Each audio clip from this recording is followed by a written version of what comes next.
رجائي يا رجائي يا رجائي يا رجائي يا رجائي. الحمد لله نحمده ونستعينه ونستغفره ونؤمن به ونتوكل عليه ونعوذ بالله من شرور أنفسنا ومن سيئات أعمالنا. من يهده الله فلا مضل له ومن يضلل فلا هادي له. وأشهد أن لا إله إلا الله وحده لا شريك له وأشهد أن محمدا عبده ورسوله. أما بعد فإن أحسن الكلام كلام الله وأحسن الهدي هدي محمد صلى الله عليه وسلم وشر الأمور محدثاتها وكل محدثة بدعة وكل بدعة ضلالة وكل ضلالة في النار. قال الله تبارك وتعالى في القرآن المجيد: أعوذ بالله السميع العليم من الشيطان الرجيم. بسم الله الرحمن الرحيم.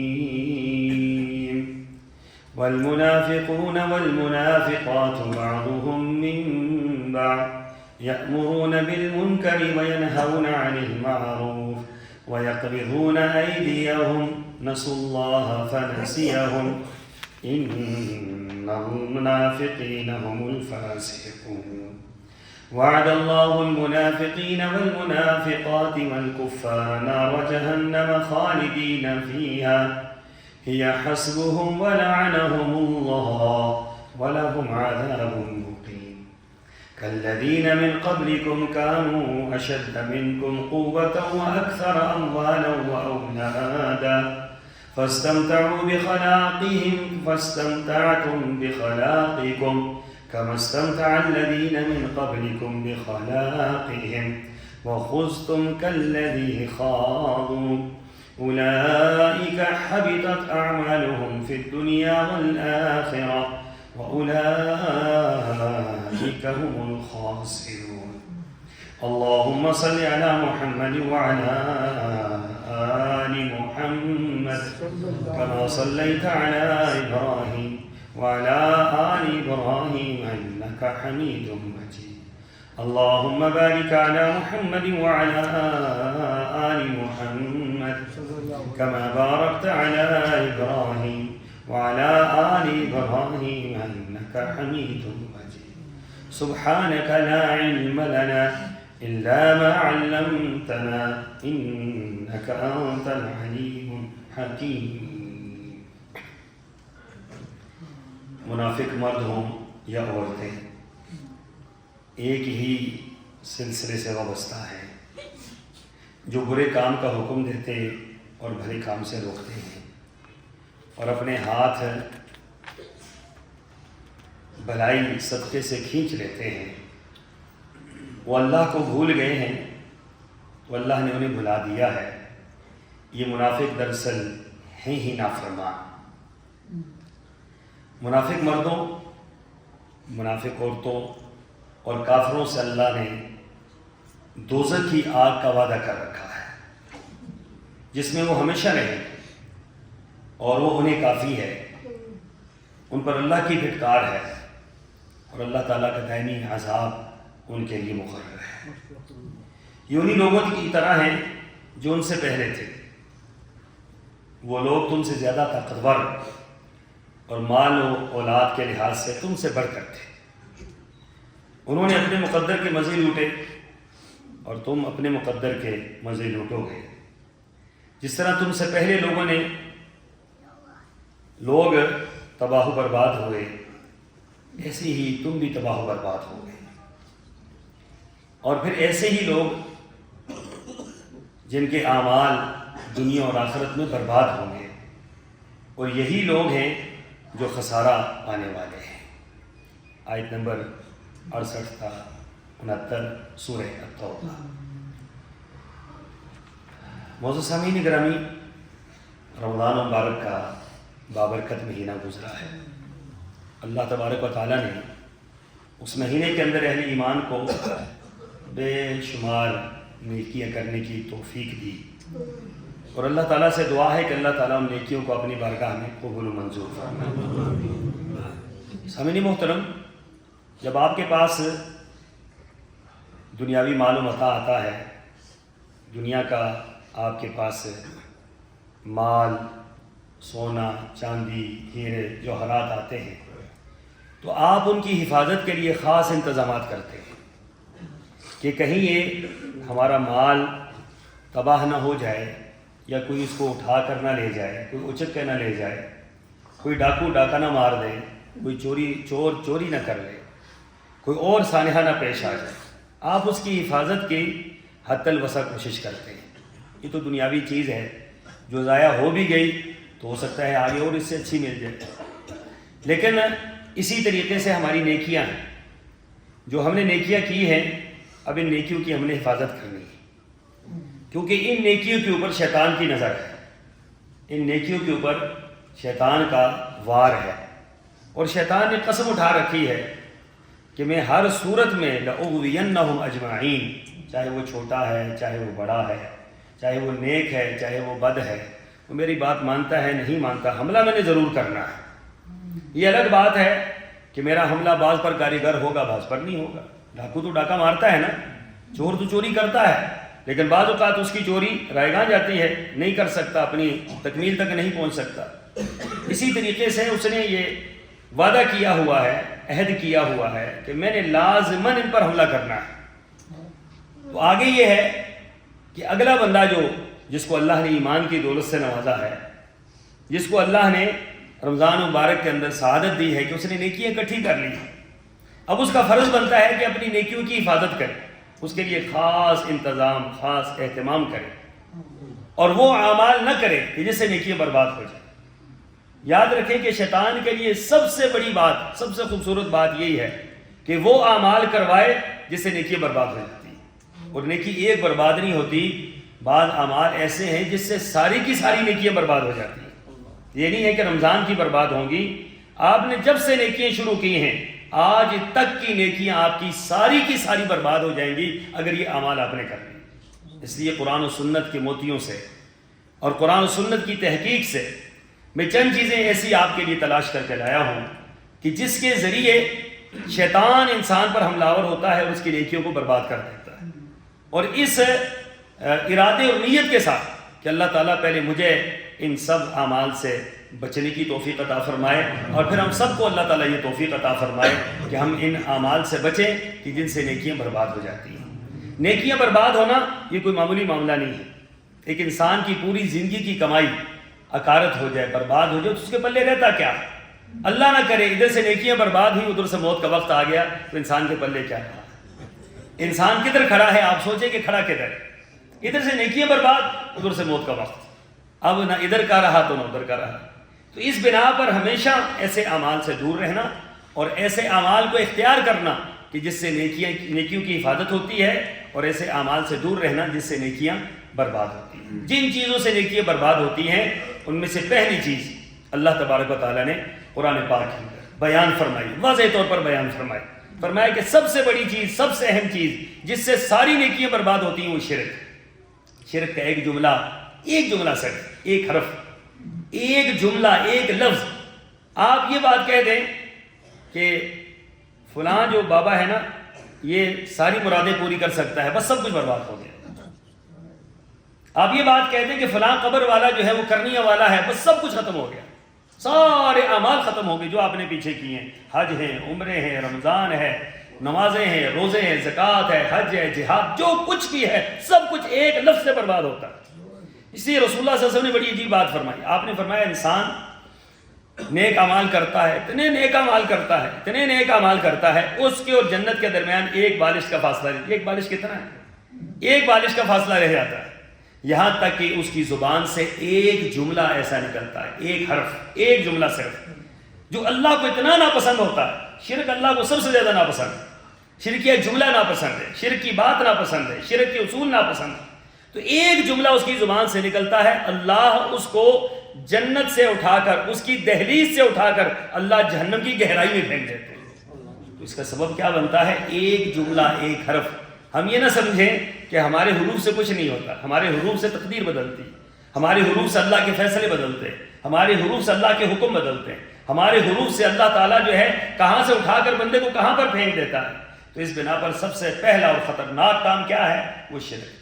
شیطان چاہے گا کہ آپ کی زبان سے کوئی جملہ نکلوا دے, آپ کے عمل سے کوئی جملہ نکلوا دے, آپ کے کردار سے کوئی جملہ نکلوا دے, آپ کے معاملات سے کوئی جملہ نکلوا دے. لیکن رسول اللہ صلی اللہ علیہ وسلم کے پاس ایک بندہ ہے, اس نے کہا اللہ کے رسول صلی اللہ علیہ وسلم آپ چاہیں اور اللہ چاہے.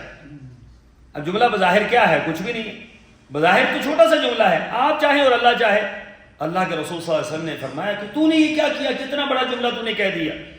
قل ما شاء اللہ وحدہ, جب بھی کچھ بات کہنی ہو تو یہ کہو کہ اکیلا اللہ چاہے, اللہ کے علاوہ کوئی اور نہیں چاہ سکتا. اگر تم نے یہ کہہ دیا کہ آپ اور اللہ چاہیں تو آپ نے تو مجھے اللہ کے ساتھ ملا دیا, اور یہ شرک ہے. کتنا بڑا جملہ ہے کہ یہ بڑے خطرناک جملے ہوتے ہیں, بعض اوقات ہم اپنی زبانوں سے نکالتے ہیں. اور پھر اسی طرح قرآن پاک میں اللہ نے فرمایا ما کان للمشرکین یعمروا مساجد اللہ شاہدین علی انفسہم بالکفر. فرمایا کہ وہ لوگ جو مساجد بناتے ہیں, مساجد آباد کرتے ہیں, اور مساجد کے اندر ان کا ایک نظام ہوتا ہے, ایک ان کا عمل دخل ہوتا ہے, یعنی مساجد کو بناتے ہیں, آباد کرتے ہیں, سب کچھ کرتے ہیں, لیکن ہوتا کیا ہے کہ وہ اپنے نفس کے اوپر جو انہوں نے کچھ عقائد مسلط کر رکھے ہیں, اس کی وجہ سے اللہ تبارک و تعالیٰ ان کے تمام اعمال کو برباد کر دیتا ہے. اولئک حبطت اعمالهم وفی النار هم خالدون. کر رہے مسجدیں آباد کر رہے ہیں لیکن جائیں گے جہنم میں. مسجدوں کی تعمیر کر رہے ہیں, جائیں گے جہنم میں. کیوں؟ کہ ان کے عقائد ٹھیک نہیں ہیں, ان کے نظریات ٹھیک نہیں ہیں. یہ نہ سوچا کریں کہ لوگوں نے مسجد بنائی ہے, یہ سوچیں کہ مسجد کی بنا کیا ہے, مسجد کی بنیاد کیا ہونی چاہیے. وَأَنَّ الْمَسَاجِدَ لِلَّهِ فَلَا تَدْعُوا مَعَ اللَّهِ أَحَدًا. مسجدیں کس کے لیے بنتی؟ جب اللہ کا گھر ہے تو اللہ کے گھر میں اللہ کو پکارا جائے. جب اللہ کے گھر میں علی مشکل کشا کے نعرے لگے تو اللہ کا گھر تو نہ رہا نا. آپ بے شک اس کو جو مرضی ہے کہہ لیں. آپ اگر رسول اللہ صلی اللہ علیہ وسلم مشکل کشا کے نعرے لگاتے ہیں تو اللہ کا گھر تو وہ نہ رہا. آپ نے اللہ کے گھر کے اندر تو آپ کسی اور کو لے آئے. آپ نے اگر کسی اور کا غوث اعظم اور فلاں فلاں ان کے آپ نے نعرے لگا دی جن کو آپ نے بنا رکھا ہے, تو آپ نے تو اللہ سے معاملہ نکال دیا. کیونکہ اللہ تبارک و تعالیٰ غیرت مند ہے, سب سے زیادہ میرا اللہ غیرت مند ہے, اور اللہ تبارک و تعالیٰ شرک کو سب سے زیادہ ناپسند کرتا ہے. اللہ یہ کیسے چاہے گا کہ میرا بندہ ہو اور میرے گھر کے اندر ہو, اور میرے گھر کے اندر میرا کھاتا ہو, میرا پیتا ہو, میری زمین پر رہتا ہو, میرے آسمان کے نیچے ہو, میرا پانی جو ہے استعمال کرتا ہو, میری ہواؤں میں سانس لیتا ہو, اور نعرے کسی اور کے مارتا رہے. یہ بتلاؤ اللہ کی غیرت اس بات کو گوارا نہیں کرتی. اللہ کے بندو, ہمارے گھر کے اندر ہمارا بیٹا کسی اور کے نعرے مارے, ہم گوارا کریں گے؟ حالانکہ وہ ہمارا بیٹا ہے, ہمارا جو ہے وہ بندہ نہیں ہے, وہ ہمارا بندہ نہیں, ہمارا بیٹا ہے, ہماری اولاد ہے. نعرے مارے جی فلاں زندہ باد, فلاں زندہ باد, کتنا عرصہ برداشت کریں گے؟ نہیں یار نہیں, بیٹے میرے ہو, کم از کم میری بات کرو. تو یہاں اللہ تبارک و تعالیٰ جو ہم اس کے بندے ہیں, ہم اس کی محتاج ہیں, ایک ایک سانس اس کا دیا ہوا ہے, تو اس کے زمین پر کھا کر اس کا سارا نظام کر کے اس کے ساتھ جو ہے غیروں کے نعرے مارے, تو یاد رکھیں یہ بڑا خوفناک معاملہ ہے. فرمایا کہ اس سے اعمال کیا ہوتے ہیں؟ برباد ہو جاتے ہیں. شرک سے اعمال برباد ہے. اولئک حبطت اعمالهم. فرمایا یہ وہ لوگ ہیں جن کے اعمال برباد ہوتے ہیں, چاہے جتنا مرضی ہے نیکیاں کرتے رہیں, ان کی کوئی نیکی اللہ تعالیٰ کے ہاں قابل قبول نہیں ہے. مشرکین مکہ کس چیز کو آباد کر رہے تھے؟ بیت اللہ کو. مشرکین مکہ کس کے متولی تھے؟ بیت اللہ کے متولی تھے, جو کائنات میں سب سے بڑا گھر ہے اللہ کا, جہاں ایک نیکی 1,00,000 نیکی کے برابر ہے. اللہ تعالیٰ نے کیا فرمایا؟ اللہ نے فرمایا تم شرک کرتے ہو, تمہارا کوئی عمل اللہ تعالیٰ کو قابل قبول نہیں. حالانکہ ان کا خیال یہ تھا کہ ہم تو حاجیوں کی خدمت کرتے ہیں, ہم بیت اللہ کے تعمیر کرنے والے, ہم بیت اللہ کے بنانے والے, بیت اللہ کے متولی, بیت اللہ کے منتظم. لیکن فرمایا تمہارا سب کچھ برباد ہے. کیوں؟ کہ تم اس اللہ کو نہیں مانتے جس اللہ نے بیت اللہ کو بنانے کا حکم دیا. اس اللہ کے ساتھ تم شرک کر رہے ہو کہ جس اللہ نے تمہیں اس بیت اللہ کو خالص, حضرت ابراہیم علیہ السلام نے کس بنیاد پر بیت اللہ بنایا تھا کہ یہاں خالص لبیک اللہم لبیک لا شریک لک لبیک ان الحمد والنعمت لک والملک لا شریک لک. اس جملے کی بنیاد پر, اس عقیدے کی بنیاد پر حضرت ابراہیم علیہ السلام نے بیت اللہ کو بنایا, اور تم نے اسی بیت اللہ کے اندر شرک کو شرک کو داخل کر دیا، 360 بتوں کو وہاں پر کھڑا کر دیا، تو تم نے اللہ کی بات کہاں مانی ہے؟ لہذا بیت اللہ کا بنانا یہ تمہیں نجات نہیں دلا سکتا، حاجیوں کی خدمت نجات نہیں دلا سکتا، حاجیوں کو ستو پلانا، گھول گھول کر پلانا، یہ تمہیں نجات نہیں دلا سکتا۔ کیوں؟ بنیاد توحید ہے، اگر توحید نہیں ہے تو کوئی عمل اللہ تعالیٰ کے ہاں قابل قبول نہیں ہے۔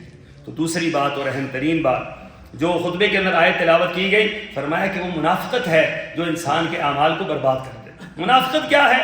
ظاہر میں اسلام ہے، باطن میں کفر ہے۔ ظاہر میں مسلمان ہے بندہ، باطن میں کفر ہے۔ ظاہر میں اسلام سے محبت کے دعوے ہیں، حقیقت میں دل کے اندر کفر کی محبت، کافروں کی محبت، کافروں کے کلچر کی محبت، ان کی ثقافت کی محبت، ان کے اصول اور ضابطوں کی محبت، یہ جب دل کے اندر ہے تو یہ نفاق ہے، یاد رکھیں۔ اس لیے میں کہتا ہوں کہ یورپ کی تعریف کرنے سے پہلے اپنے ایمان کا جائزہ لیا کریں آپ لوگ۔ اب یہ نہیں سمجھتے کہ اب ہم کیا کہہ رہے ہیں۔ ہم جب یہ کہتے ہیں نا کہ بہت اچھے ہیں تو اس کا معنی یہ ہے کہ ان کی ہر چیز کو ہم اچھا سمجھ رہے ہیں، ان کے ہر عقیدے کو، ہر نظریے، ہر سوچ، ہر فکر، ہر گن کو ہم اچھا سمجھ رہے ہیں۔ تو ہمارے اندر کا اسلام کہاں گیا؟ ہم اس سے کس بیس پر اچھا کہہ رہے ہیں؟ وہ جتنے بھی اچھے ہیں وہ برے ہیں کیونکہ اللہ کو نہیں مانتے۔ وہ جتنے بھی اچھے ہیں وہ برے ہیں کیوں؟ کہ وہ محمد رسول اللہ صلی اللہ علیہ وسلم کو نہیں مانتے، وہ اسلام کو نہیں مانتے۔ انسان کی اچھائی کا معیار اسلام ہے۔ اسلام انسان کی اچھائی کا معیار قرآن و سنت ہے۔ اگر اسلام نہیں ہے، قرآن نہیں ہے، توحید نہیں ہے، کلمہ نہیں ہے تو پھر کس چیز کی اچھائی ہے؟ سوچنے کی بات یہ ہے۔ بلڈنگوں کا نام تو اچھائی نہیں ہوتا، سڑکوں کا نام تو اچھائی نہیں ہوتا، کسی کلچر اور ثقافت کا نام اچھائی نہیں ہوتا۔ اچھائی وہ ہے جو محمد رسول اللہ صلی اللہ علیہ وسلم لے کر آئے، اب وہی اچھائی ہے۔ جو اس پر رہے گا وہ اچھا ہے، جو اس کو چھوڑے گا وہ کائنات کا سب سے بدترین انسان ہے۔ میں نے نہیں کہا، رب کا قرآن کہتا ہے اولئک کالانعام بل ھم اضل، فرمایا کہ تو جانوروں کی طرح ہیں، جانوروں سے بدتر ہیں۔ لہم قلوب لا یفقہون بها ولہم آذان لا یسمعون بها ولہم اعین لا یبصرون بها اولئک کالانعام، آنکھیں ہیں لیکن ان کو حق نظر نہیں آتا، کان ہیں حق سنتے نہیں ہیں، زبانیں ہیں حق بولتے نہیں ہیں، آنکھیں ہیں حق دیکھتے نہیں ہیں۔ تو فرمایا کہ تو جانوروں سے بھی بدتر ہیں۔ کیوں؟ جانور بھی کچھ سمت دیکھتا ہے، کوئی اصول اور ضابطے ہوتے ہیں۔ مشرک کا ضابطہ کوئی نہیں ہوتا، منافق کا ضابطہ کوئی نہیں ہوتا، وہ صرف معیار ایک چیز کو بناتا ہے۔ معیار کیا ہے؟ مجھے مفاد کہاں سے ملنا ہے، مجھے مفاد کہاں سے ملنا ہے۔ اب دیکھیں یہ یورپ اور امریکہ ٹکرا رہے ہیں اور انشاءاللہ ٹکرائیں گے آپس میں۔ اللہم اہلک الظالمین بالظالمین، اللہ ان کو ہلاک کرے گا انشاءاللہ، انہیں تو آپس میں ماریں گے انشاءاللہ ایک دوسرے کو۔ اب ان کے مفادات کی جنگ شروع ہو گئی ہے کیونکہ ان کا مفاد دنیا ہے۔ ہمارا مفاد دنیا ہے ہی نہیں، ہمارا مفاد دنیا ہے ہی نہیں۔ ہمیں آپ ماریں گے، ہم کیا کریں گے؟ ہم ان مکانوں سے نکلیں گے، ہم جو ہے وہ پتھروں میں چلے جائیں گے، وہاں نہیں ہے جھوپڑیوں میں چلے جائیں گے، وہاں نہیں ہے تو کسی غار میں گھس جائیں گے۔ تو ہمارا تو کوئی مسئلہ ہی کوئی نہیں ہے۔ کیوں؟ کہ ہمارا معیار دنیا نہیں ہے، کہ ہمارا معیار کچھ ہونا چاہیے، ہمارا معیار آخرت ہے، ہمارا معیار جنت ہے جو اللہ نے اہل ایمان کو دینی ہے۔ اللہ تعالیٰ اہل ایمان کی لاج رکھے گا، اہل ایمان کو دے گا۔ لیکن تمہارا معیار تو یہی بلڈنگیں ہیں، تمہارا معیار تو یہی دنیا ہے، تمہارا معیار تو یہی سارا کچھ ہے، تمہارا کلچر اور ثقافت ہے۔ یہ جب برباد ہوگی تو پھر کہاں جاؤ گے؟ تو اس لیے یاد رکھیں کہ منافقت کیا ہے؟ منافقت یہ ہے کہ ہمارے ظاہر میں اسلام کا دعویٰ کرتے ہیں، اندر سے ہم کہتے ہیں کہ نہیں وہ فلاں بڑے اچھے، ان کا دین بڑا ٹھیک، ان کا دین بڑا ٹھیک۔ جب ان کا دین ٹھیک ہے تو آپ کس دین کی بات کر رہے ہیں؟ تو اس لیے قرآن پاک نے فرمایا کہ یہ جو لوگ ہیں جو اس طرح کے دعوے کرتے ہیں، اس طرح کی باتیں کرتے ہیں، پوری آیت مبارکہ کو پیچھے پڑھ کر آپ دیکھیں، اولئک حبطت اعمالهم فی الدنیا والآخرہ، فرمایا یہ وہ منافق ہیں جن کے اللہ تبارک و تعالیٰ نے دنیا اور آخرت میں اعمال برباد کر دیے، ان کا کوئی عمل قابل قبول نہیں ہوگا اللہ تعالیٰ کو۔ حالانکہ بظاہر اسلام کے دعویٰ کر رہے ہیں لیکن اللہ تعالیٰ کے ان کے دعووں کی کوئی حقیقت، اولئک هم الخاسرون، یہ لوگ خسارہ پانے والے۔ پھر فرمایا ان المنافقین فی الدرک الاسفل من النار، فرمایا کہ منافق کہاں ہوں گے قیامت کے دن؟ منافق جہنم کے آخری حصے میں ہوں گے جہاں آگ سب سے زیادہ تہک رہی ہوگی، وہاں پر ان کو ڈالا جائے گا کیونکہ ان کا کردار بڑا گھنونا، ان کے معاملات بڑے گھنونے، ان کا ظاہر کچھ اور، ان کا باطن کچھ اور۔ اللہ کو سب سے زیادہ ناپسند منافق ہے، کیوں؟ اس کے دو چہرے ہوتے ہیں، ایک چہرہ ادھر ہوتا ہے، ایک چہرہ ادھر ہوتا ہے۔ آپ سے کچھ کہے گا، مجھ سے کچھ کہے گا، اس سے کچھ کہے گا، اسے کہے گا میں تمہارے ساتھ ہوں، ہمارے ساتھ آئے گا میں تمہارے ساتھ ہوں۔ اللہ کہتا ہے نہ یہ ان کے ساتھ ہے نہ یہ ان کے ساتھ ہے، ہؤلاء الی ہؤلاء ولا الی ہؤلاء مذبذبین بین ذلک، یہ درمیان میں اڑے ہوئے ہیں، نہ ادھر نہ ادھر، یہ مفادات کے بندے ہیں۔ تعیس عبد الدرہم والدینار، فرمایا کہ تباہ و برباد ہو جائے وہ شخص جس نے اپنے رب جو ہے وہ پیسے کو، درہم و دینار کو رب بنا رکھا ہے۔ جدھر سے پیسہ ملا ادھر کے ہو گئے، جدھر سے پیسہ ملا ادھر کے ہو گئے۔ آئی ایم ایف سے پیسہ ملے گا، ہم آئی ایم ایف کے غلام ہیں، تو آپ آئی ایم ایف کا کلمہ پڑھ رہے ہیں، آپ یہ سمجھتے ہیں کہ IMF یہ کیا ہے؟ ورلڈ بینک یہ ہمارا خدا ہے، نعوذ باللہ من ذالک۔ اللہ کے بندو IMF آپ کا خدا ہے، IMF آپ کا رب ہے، IMF کہے گا تو ہمارا نظام معیشت چلے گا۔ یہ منافقت نہیں تو اور کیا ہے؟ یہ اس نہ سمجھے میں حکومت کو کہہ رہا ہوں، میں ہر بندے کو کہہ رہا ہوں، حکومت تو اس میں شامل ہے، ہر بندے کو میں اپنے آپ سے بھی مخاطب ہوں کہ یہ تو کردار ہم سب کا ہے۔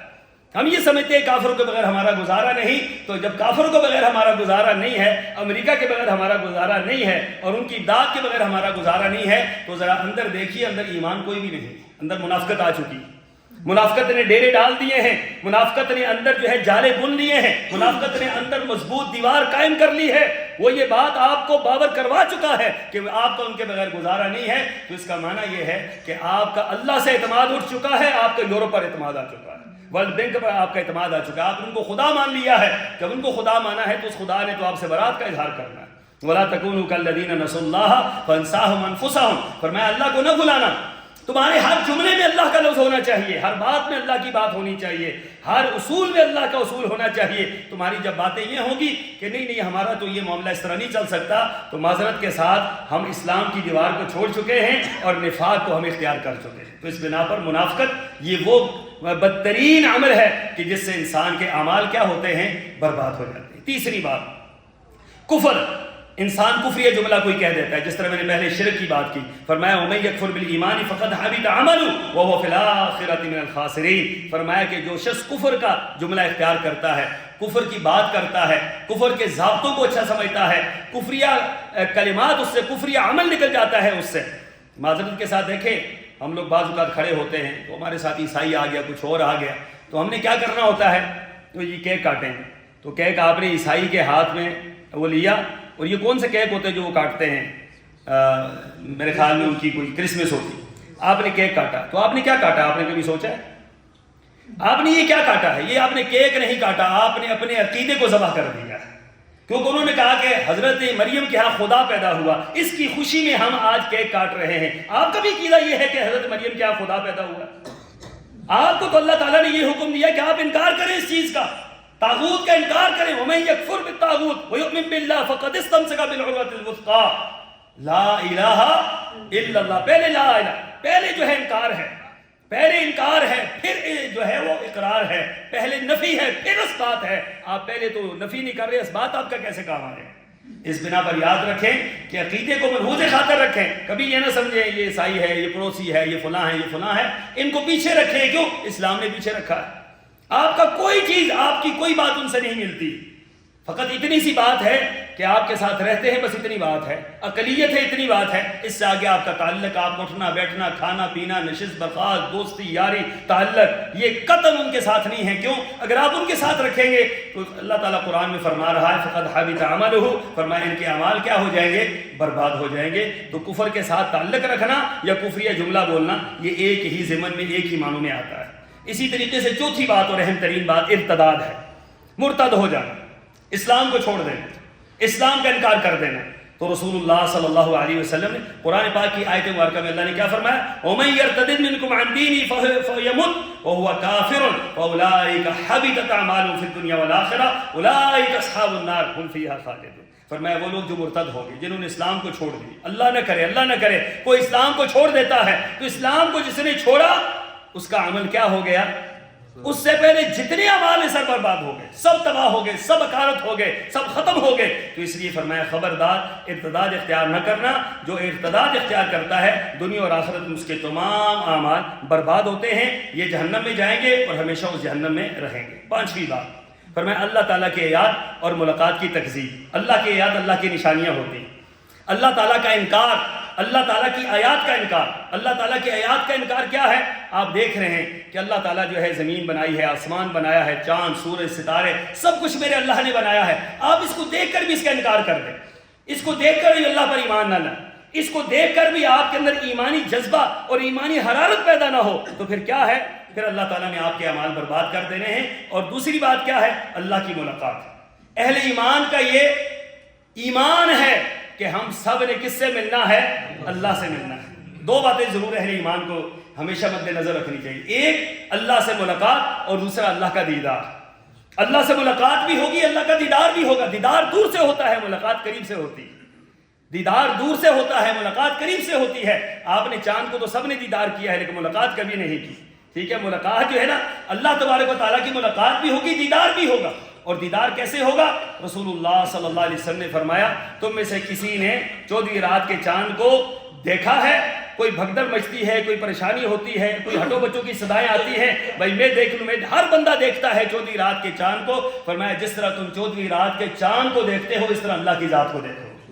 اور پھر اللہ ہر بندے سے ملاقات کر کے پوچھے گا اے میرے بندے تجھے میں نے نعمتیں دی تھی، تجھے میں نے یہ نعمتیں دی تھی، تو نے نعمتوں کا کیا کیا ہے؟ یہ نعمتیں کہاں تو نے ضائع کی ہیں، یہ نعمتیں کہاں لگائی ہیں؟ تو ہر بندے سے ملاقات بھی ہوگی اور ہر بندہ دیدار بھی کرے گا. تو فرمایا کہ وہ لوگ جو دیدار کے منکر ہیں، جو ملاقات کے منکر ہیں، جو اللہ کے آیات کے منکر ہیں، اللہ تبارک و تعالیٰ نے ان کے کیا کرنے ہیں؟ والذین کذبوا بآیاتنا ولقاء الآخرہ حبطت اعمالهم هل یجزون الا ما كانوا یعملون. فرمایا وہ لوگ جو ہماری آیات کو جھٹلاتے ہیں اور آخرت کی ملاقات کو جھٹلاتے ہیں، فرمایا ان کے اعمال اللہ تبارک و تعالیٰ برباد کر دیتے ہیں اور ان کے اعمال کا یہ بدلہ ہے. یہ ہم نے نہیں کیا اعمال برباد، انہوں نے خود اپنے اعمال کیا کیے ہیں؟ برباد کیے.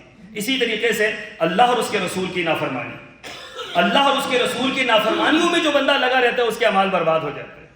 اللہ اور اس کے رسول کی اطاعت میں اعمال قائم رہتے ہیں، اللہ اور اس کے رسول کی نافرمانی میں اعمال برباد ہوتے ہیں. قرآن پاک میں اللہ تعالیٰ نے فرمایا یا ایھا الذین آمنوا اطیعوا اللہ واطیعوا الرسول ولا تبطلوا اعمالکم. اے ایمان والو اللہ کی اطاعت کرو، اللہ کے رسول کی اطاعت کرو، اپنے اعمال کو برباد نہ کرو. معنی یہ ہوا کہ اللہ اور اس کے رسول کی اطاعت میں آپ کے اعمال بچے رہیں گے، اللہ اور اس کے رسول کی نافرمانی میں آپ کے اعمال کیا ہو جائیں گے؟ برباد ہو جائیں گے، آپ کے اعمال تباہ ہو جائیں گے. اسی طریقے سے 7ویں بات بدعت. حضرت عائشہ صدیقہ رضی اللہ تعالی عنہ آپ کی اور میری ماں وہ فرماتی ہیں کہ رسول اللہ صلی اللہ علیہ وسلم نے فرمایا من احدث فی امرنا ھذا ما لیس منہ فہو رد. فرمایا کہ ایسا عمل ایجاد کرنا جو اللہ اور اس کے رسول نے نہیں کہا، جو رسول اللہ صلی اللہ علیہ وسلم نے نہیں فرمایا، ایسا عمل ایجاد کرنا فرمایا کہ وہ مردود ہے. اور جو بندہ یہ مردود عمل کرتا ہے اس کے تمام اعمال اللہ برباد کر دیتا ہے. یاد رکھیں عمل وہ کریں جو اللہ کے رسول صلی اللہ علیہ وسلم نے کیا ہے، عمل وہ کریں جو اللہ تبارک و تعالیٰ نے فرمایا ہے. اگر اپنی مرضی سے آپ عمل کریں گے تو اللہ تعالیٰ کے ہاں آپ کا عمل کیا ہو جائے گا؟ برباد ہو جائے گا. ایک اور حدیث اسی حوالے سے فرمایا من عمل عملا لیس علیہ امرنا فہو رد. صحیح بخاری کی روایت. فرمایا کوئی بندہ ایسا عمل کرتا ہے جو ہم نے نہیں کیا، جو ہم نے بتلایا نہیں، جس پر ہماری مہر نہیں، جو ہماری زندگی سے ثابت نہیں، تو فرمایا کہ کیا ہے؟ فَهُوَ رَدٌ. وہ عمل مردود ہے اور وہ عمل اللہ تعالیٰ کے ہاں ناقابل قبول ہے. اور جب بندہ اپنی مرضی کا عمل کرتا ہے یہ نہیں ہے کہ وہ عمل برباد ہوتا ہے، اس سے پچھلے جو اعمال کیے ہوتے ہیں وہ بھی برباد ہو جاتے ہیں. اس کا سبب کیا ہے کہ امام مالک رحمہ اللہ تعالیٰ نے فرمایا جو شخص یہ کہتا ہے، بدعت ایجاد کرتا ہے اور بدعت ایجاد کرنے کے بعد یہ کہتا ہے اس کے بغیر گزارا نہیں ہے، اس کا مطلب ہے وہ رسول اللہ صلی اللہ علیہ وسلم پر خیانت کا الزام لگا رہا ہے کہ اللہ کے رسول صلی اللہ علیہ وسلم نے دین پورا نہیں پہنچایا تو میں نے پورا کر دیا ہے یہ عمل کر کے. اللہ کے بندو نیا عمل ایجاد کرنا یہ رسول اللہ پر الزام ہے، یہ رسول اللہ پر بہتان ہے، یہ رسول اللہ صلی اللہ علیہ وسلم کے دین کا انکار ہے. اس بنا پر اس کے بارے میں اتنے سخت جملے فرمائے گئے. فرمایا کہ یہ عمل مردود ہے، اللہ تعالیٰ کے ہاں ناقابل قبول ہے. 8ویں بات نماز عصر چھوڑ دینا. کتنا چھوٹا عمل ہے بظاہر، نماز عصر چھوڑ دینا. نماز عصر ایک نماز، جو ساری نمازیں چھوڑتے ہیں اللہ کے بندوں وہ کہاں جائے گا؟ ایک نماز چھوڑنا، نماز عصر. سرور کونین نے فرمایا، صحیح بخاری کی روایت ہے، من ترک صلاۃ العصر فقد حبط عملہ. فرمایا جس شخص نے عصر کی نماز چھوڑ دی اس کے سارے اعمال اللہ نے برباد کر دیے. ایک عصر کی نماز اللہ کے بندوں، ایک عصر کی نماز. اور جو نماز پڑھتا ہی نہیں ہے، جو مسجد میں آتا ہی نہیں ہے، اس کا کیا حشر ہوگا؟ یہ تو کل قیامت کے دن فیصلے ہوں گے. میرے نبی نے یہ فرما دیا اور میرے نبی نے جو فرمایا ہے سچ فرمایا. ایک نماز سے سارے اعمال برباد ہو رہے ہیں. 9ویں بات فرمایا کہ ریاکاری، نمود و نمائش. آپ یہ عمل کیوں کرتے ہیں؟ آپ اللہ کے لیے نہیں کر رہے، لوگوں کو دکھلانے کے لیے، لوگ اچھا سمجھیں، لوگ یہ کہیں بڑا نمازی ہے، پرہیزگار ہے، متقی ہے، فلاں ہے فلاں ہے. تو فرمایا کہ جو بندہ ریاکاری کے لیے عمل کرتا ہے، لوگوں کو دکھلانے کے لیے عمل کرتا ہے، فرمایا اللہ تعالیٰ اس کو کوئی بدلہ نہیں دیتے، اللہ اس کے تمام اعمال کو برباد کر دیتے. آپ نے مسجد بنائی، بہت خوبصورت مسجد، بہت بڑی مسجد. کیوں بنائی؟ اس لیے بنائی لوگ کہیں جی بڑا سخی ہے، بڑی اچھی مسجد بنا دی، سارا عمل ختم ہو گیا. سارا عمل ختم ہو گیا. اللہ تعالیٰ کو یہ باتیں پسند نہیں ہیں. آپ نے کس لیے بنائی؟ میں نے اللہ کی رضا کے لیے بنائی. دل سے، جان سے، زبان سے ایک ہی جملہ ہو، میں نے اللہ کے لیے بنائی ہے، میں نے جنت کے لیے بنائی ہے، میں اللہ کی رضا حاصل کرنا چاہتا ہوں. عمل چھوٹا ہوگا آپ کو جنت ملے گی، بڑا عمل ہے آپ کی نیت کا فرق ہے تو وہ عمل کیا ہے؟ سارے کا سارا برباد ہے. اللہ کی غیرت کے خلاف ہے کہ بندہ نیکی کرے اور نیکی لوگوں کو دکھلانے کے لیے کرے. اسی لیے فرمایا کہ جو نماز پڑھتا ہے دکھلاوے کے لیے وہ شرک کرتا ہے، جو روزہ رکھتا ہے دکھلاوے کے لیے شرک کرتا ہے، جو صدقہ خیرات کرتا ہے دکھلاوے کے لیے وہ شرک کرتا ہے. اس کو شرک سے تعبیر کیا گیا، اور شرک کا آپ جانتے ہیں کہ شرک سے عمل کیا ہوتے ہیں؟ برباد ہوتے ہیں. 10ویں اور آخری اور اہم ترین بات فرمایا احسان کر کے جھٹلانا. احسان کر کے جھٹلانا. آپ نے کسی پر احسان کیا، دنیاوی احسان کر دیا، کسی کو مال دے دیا، کسی کو مکان دے دیا، کسی کو گھر بار دے دیا، کسی کو نوکری لگا دی، کچھ بھی کر دیا. اب آپ اس کے پیچھے پڑ گئے ہیں. میں نے تمہارے اوپر یہ احسان کیا تھا، میں نے تمہیں یہ لے کر دیا تھا، میں نے تمہارے اوپر صدقہ کیا تھا. فرمایا کہ اس سے کیا ہوتا ہے؟ عمل برباد ہو جاتا ہے. یا ایھا الذین آمنوا لا تبطلوا صدقاتکم بالمن والاذی. اے ایمان والو، اذیت دے کر اور احسان جتلا کر اپنے عمل کو برباد نہ کرو. آپ نے عمل کیا، اللہ آپ کو اجر دے گا. آپ نے اب احسان جتلانا شروع کیا تو عمل کیا ہو گیا؟ برباد ہو گیا. اللہ نے اس کا کوئی اجر نہیں دینا. اس لیے عمل کریں اور بھول جائیں. کسی سے نیکی کریں اور کیا کریں؟ نیکی کر کے بھول جائیں. برائی کر کے یاد رکھیں میں نے برائی کی ہے، اس سے بھی معافی مانگیں، اللہ سے بھی مانگیں. نیکی کر کے بھول جائیں. نیکی اللہ کو یاد رہتی ہے. رسول اللہ صلی اللہ علیہ وسلم نے کیا فرمایا؟ فرمایا اللہ تعالیٰ فرماتے ہیں میرے بندے، زمین و آسمان جہاں کہیں بھی تیری نیکی ہوگی، رائی کے دانے کے برابر ہوگی، کل اللہ تعالیٰ تیرے سامنے لے آئے.